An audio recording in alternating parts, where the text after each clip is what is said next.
Okay, let's continue with completing the square. So in this video, what we're going to add to make things more difficult. To start off, we have a problem where we begin with fractions. So it might look a bit intimidating, but remember, it's just the same process. Since we have minus here, we're going to have x minus half of the coefficient of x, so x minus 1/4 squared. And if we were to simplify this back out, we'd get x squared minus 2x times 1/4, which would be minus 1/2 x, plus negative 1/4 squared, which is positive 1/16. Remember, negative squared is a positive. So what we ended up adding was the positive 1/16. So we need to take that back out. And then we bring down the 5/16. And we have this. Next step is to isolate the squared term. So we'll bring everything over to the other side. On this left side, we have positive 4/16 when we add these two. So on the right side, it will be negative 4/16. Take the square root of both sides. The square root of negative 4/16 will be I times the square root of 4/16. Now, before we even take the square root, what is 4/16? We can immediately simplify that to 1/4. So now we take the square root of 1/4. What number times itself gives us 1/4? That's going to be 1/2. 1/2 squared is 1/4. So this will be 1/2 I, or I over 2. And don't forget the plus minus when you take a square root. Now we want to solve for x. So we don't have the same denominators here, but we can make that happen. We can multiply this whole fraction by 2 so that the denominator becomes 4, and the numerator will become 2i. So we'll have plus or minus 2i. Bring over the negative 1 to this side, it'll be positive 1. And since both plus minus 2i and 1 are over 4, we can put the whole thing over 4 in one combined fraction like this. And again, make sure that the plus minus only applies to the 2i, not the whole fraction. Okay, so that wasn't so bad. Now, in this one, we have a coefficient of x squared, which we haven't seen before. So this is going to make things a little more complicated. The first thing we want to do is actually factor out that coefficient of x squared. So we're going to factor out 3, and this will become x squared minus 2x. But we're actually not going to factor it out of the constant term, because remember, with completing the square, we ignore the constant term, and we focus only on the first two terms, just like we did in all of the other problems. So we're going to leave the plus 3 just sitting out right there, not part of factoring out the 3.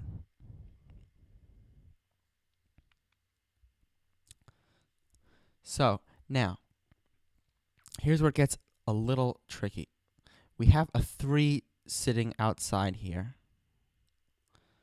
and then stuff being multiplied by that 3. So what we're doing is completing the square process, but only to x squared minus 2x.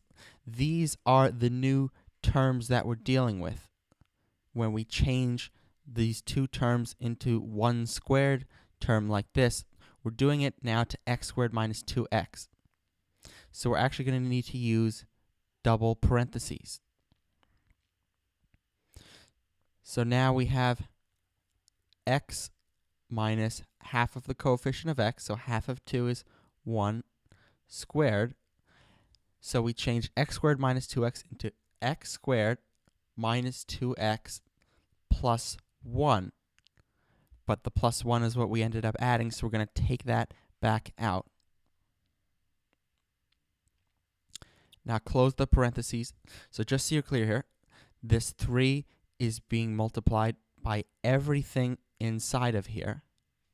We have x minus 1 squared minus 1, and then the outside parentheses signify that the 3 applies to everything in here, but not this plus 3 that we still have sitting on the outside there.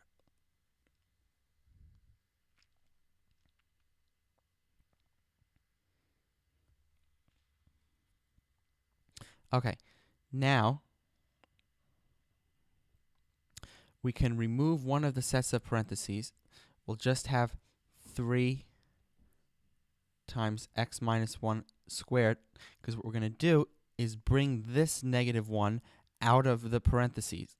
We're going to multiply it by the 3. 3 times negative 1 is negative 3. So now we bring it outside of being multiplied by 3 in the parentheses, and it is just sitting on its own out here now as well. All we did was extract it from the inside the parentheses, multiplied it by the 3, and brought it outside. The x minus 1 squared is still being multiplied by this 3. And then we have this plus 3 sitting out here as well. So now we have negative 3 plus 3, so that becomes 0. So what we're left with is just 3 times x minus 1 squared equals 0. To get rid of this 3 here, we can just divide both sides by 3. So we'll have 1 times x minus 1 squared. 0 divided by 3 is still going to be 0.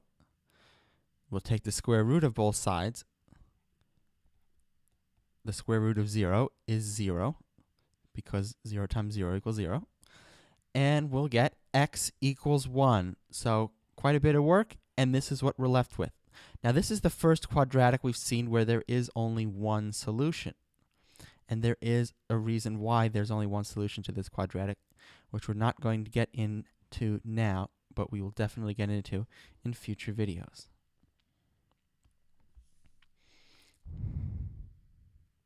Okay. We are going to do several more with coefficients of x squared. Several more examples, so you really get the hang of this. So again, the first thing we do is factor out this coefficient of x squared from the first 2 terms, like that, and we leave the constant by itself. Now we use completing the square for these 2 terms right in here. We use double parentheses to show that the 2 ends up being multiplied by everything that we're changing this into. So we have x plus half of 6 is 3 squared. This would be x squared plus 6x plus 9, so we take out the 9, close that parentheses to show that only this stuff gets multiplied by the 2. This plus 9 is not being multiplied by this 2 here. Now in the next step, we'll still have 2 times x plus 3 squared, but we're going to bring out this minus 9, multiply it by the 2 here, so we'll get minus 18. So that is now on the outside of everything as well, and the plus 9 is still there. So now we'll have 2 times x plus 3 squared. Bring these numbers over to the other side, so negative 18 plus 9 is negative 9. On the other side, it will be positive 9. Now, in order to get rid of this 2 being multiplied by the squared term that we're trying to isolate, we want to divide both sides by 2. So we'll get x plus 3 squared equals 9 over 2. Take the square root of both sides. We'll get x plus 3 equals the square root of 9 is 3 over the square root of 2 plus or minus.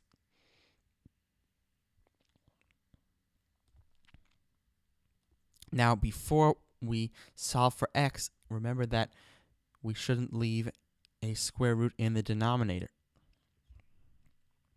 So we're going to rationalize this denominator, multiply the top and bottom by square root of 2, and we'll get 3 times the square root of 2 over the square root of 2 times the square root of 2 is 2. Now we can solve for x. X equals, remember that when you have a combined fraction now with two separate terms, we're going to be bringing this 3 over. The plus minus only applies to this term here, so you write it in the numerator like this. 3 square root of 2. Now, since this 3 is going to, well, it's going to be a negative 3 if it were separate on this side, but since it's being put over 2, it's going to be a negative 6. So that negative 6 over 2 will be negative 3. And the whole thing is now over 2.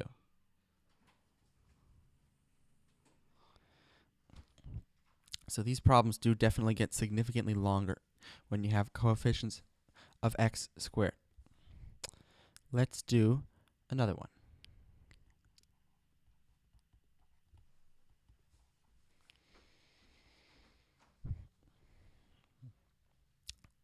So hopefully you have the first few steps down by now. Factor out the coefficient of x squared from the first two terms. Now, write double parentheses, x plus half the coefficient of the x term here, squared, minus this term squared, minus 2 squared, so minus 4. Close the outside parentheses. That's everything that's being multiplied by the 2. The plus 9 is on the outside. Now let's see if we can skip a step here. Do this next couple steps in one line. So we still have 2 times x plus 2 squared, but this negative 4, when we multiply it by the 2, will be negative 8, plus the 9 will be positive 1, and then when we move it to the other side, it will be negative 1.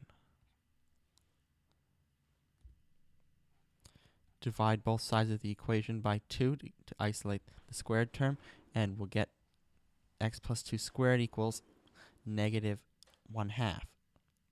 Now take the square root of both sides, the square root of 1/2. Well, the square root of 1 is 1, and the square root of 2 can't be simplified, so we're just going to have, remember, plus or minus, since it's a square root, and remember I, since there's a negative here, I times 1 over the square root of 2. And once again, when there's a square root in the denominator, you need to rationalize that. Before we do that, though, we have I and the 1 in the numerator, so we'll just multiply the I by the 1, and so we'll get I over the square root of 2 is what this really is. Plus minus I over the square root of 2, because 1 times I will just be I.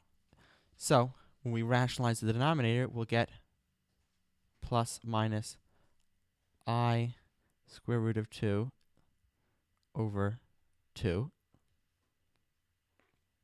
We multiplied the top and bottom by square root of 2. And then we'll subtract 2 on this side. Putting it over 2 will make it minus 4. Negative 4 over 2 will be negative 2. And the plus minus only applies to the I square root of 2.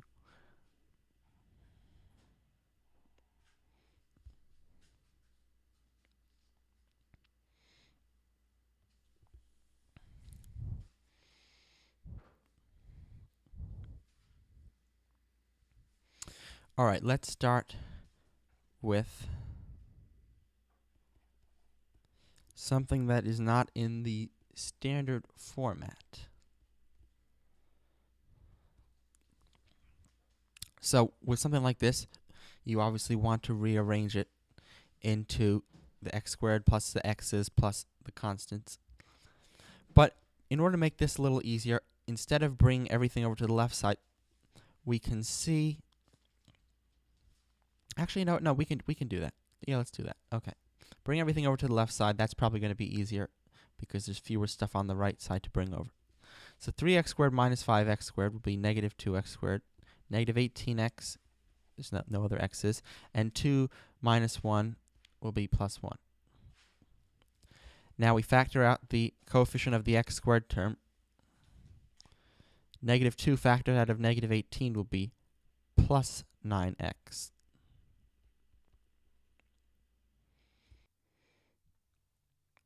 Now we'll just complete the square for what's inside the parentheses. So we have x, we do the double parentheses, we have x plus half of 9 is going to be 9 over 2 squared minus this term squared, minus 9 over 2 squared, that's going to be minus 81 over 4. Close that outside parentheses. So all of this is times negative 2. And the plus 1 is going to be on the outside.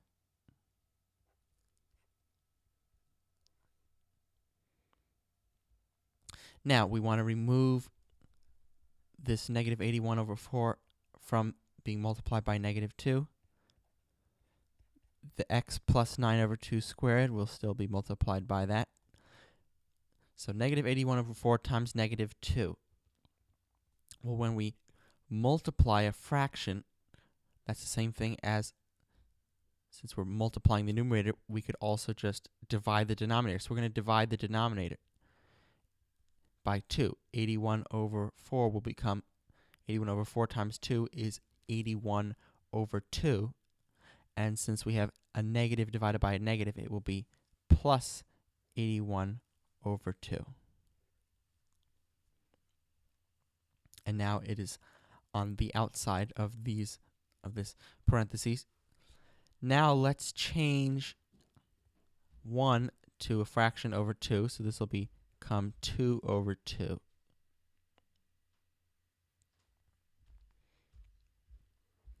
We will isolate the squared term and the number being multiplied by it. Move this to the other side. It will become negative 83 over 2. Divide both sides by negative 2. When we divide a fraction, that's the same thing as multiplying. When we divide a fraction, it's the same thing as dividing the numerator or multiplying the denominator. So let's multiply the denominator. Negative 83 over 2 divided by negative 2 will be 83 over 4. We multiply the denominator by 2.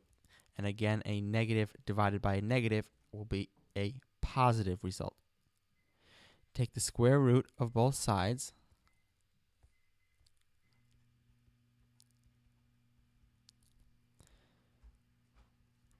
And we'll get over here plus or minus the square root of 83 over 2. The square root of 83 actually cannot be simplified. There are no perfect squares that divide into it.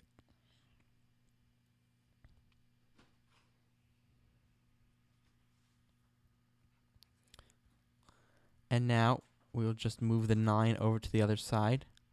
Make sure that the plus minus stays only in front of the square root of 83. And it's all over 2.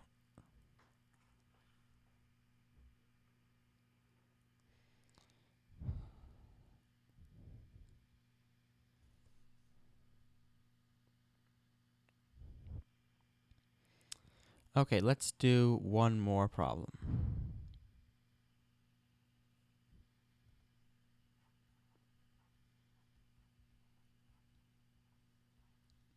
So once again, it's not in the standard form, so we want to get it into that form.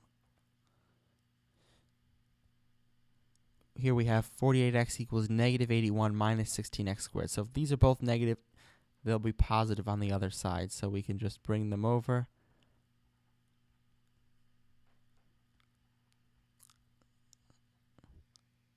Everything here is positive.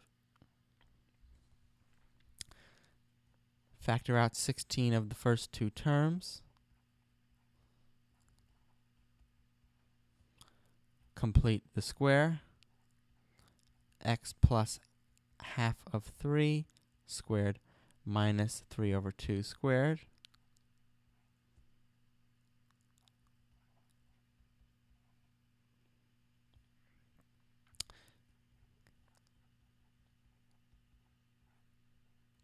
Now we have 16 times negative 9 over 4. Well, first let's think. If we are multiplying by 16 here and dividing by 4, that's the same thing as multiplying by 4. So we essentially have negative 9 times 4. That's negative 36.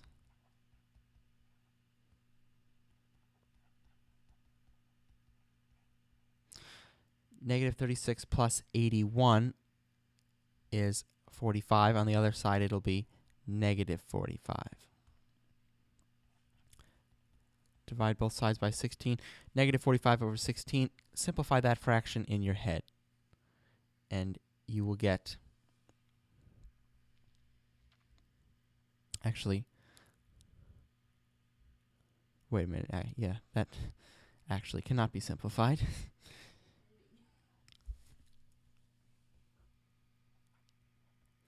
Yes, just negative 45 over 16. Okay.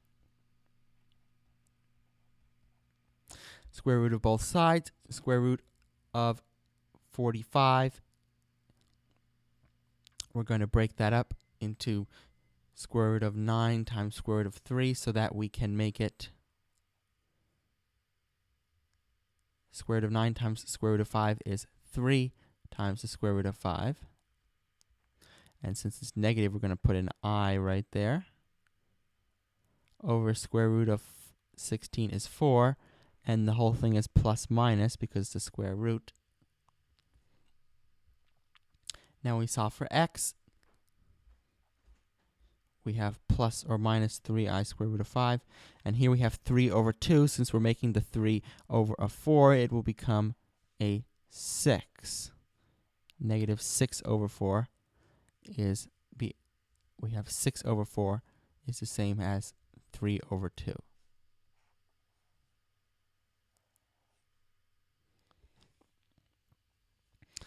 Okay, that is where we're going to stop here.